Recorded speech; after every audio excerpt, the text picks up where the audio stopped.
hunger continues, not just for days, but for weeks, months, years. You cannot get rid of it. And the other continual feeling is the constant cold. Terrible cold. Sometimes I felt as if my blood circulation was slowing down. I was personally amazed at the power of endurance, because by all accounts, I should have become seriously ill and died a long time ago.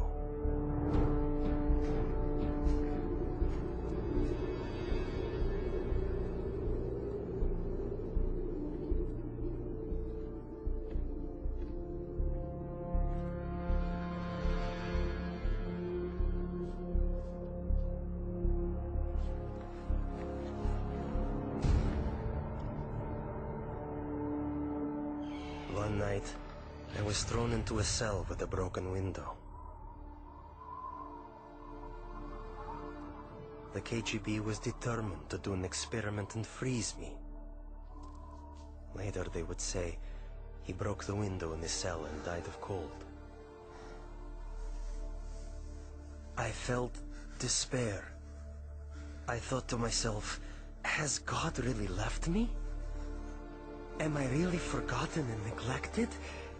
Have my years of suffering been in vain?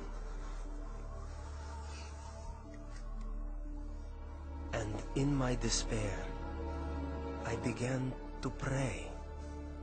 I usually pray silently, but this time I started to appeal to God out loud. God, have you left me? My cries were bursting from a heart literally in utter despair.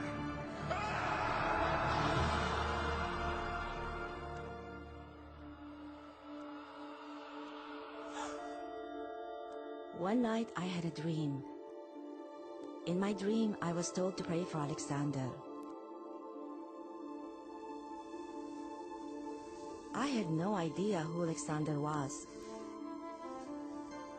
But I told my church, and we began to pray for him.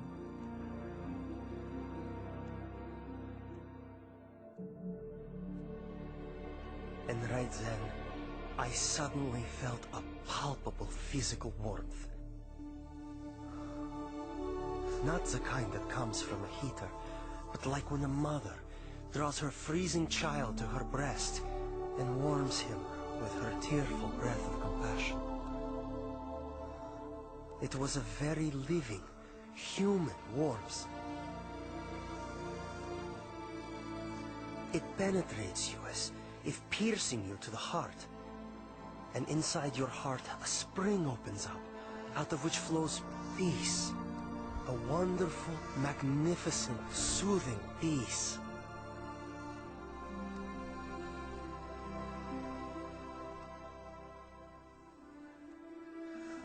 I felt a very loving, brotherly touch. Someone's caring hand touching my shoulder. I actually felt it. And this gesture represented the words, "You are not alone. You are not abandoned. We are with you. We are sharing your suffering." This warmth was the energy God gave me to feel physically the heat of prayer with my own skin, my own being. As if the prayers converted the energy of love into the energy of warmth.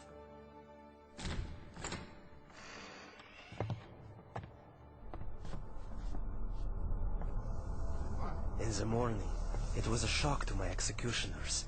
They couldn't understand. I wasn't simply alive, but my temperature was the same as that of a normal person.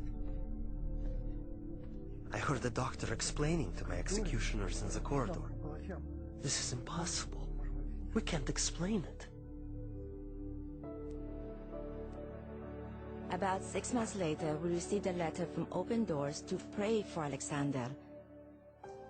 And we finally found out who this Alexander was. We had been praying for 6 months without knowing anything about him. Alexander had started a Christian movement that spread across the Soviet Union. For this crime against the state, he was imprisoned to a labor camp in northern Siberia. the death sentence zone. It so happened that many people began praying for me.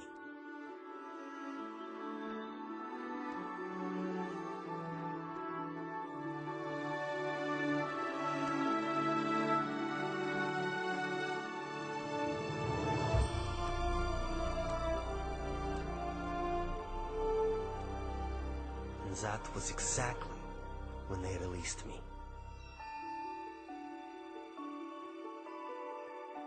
Prayer opened the prison doors, and as the gospel affirms, set the captives free.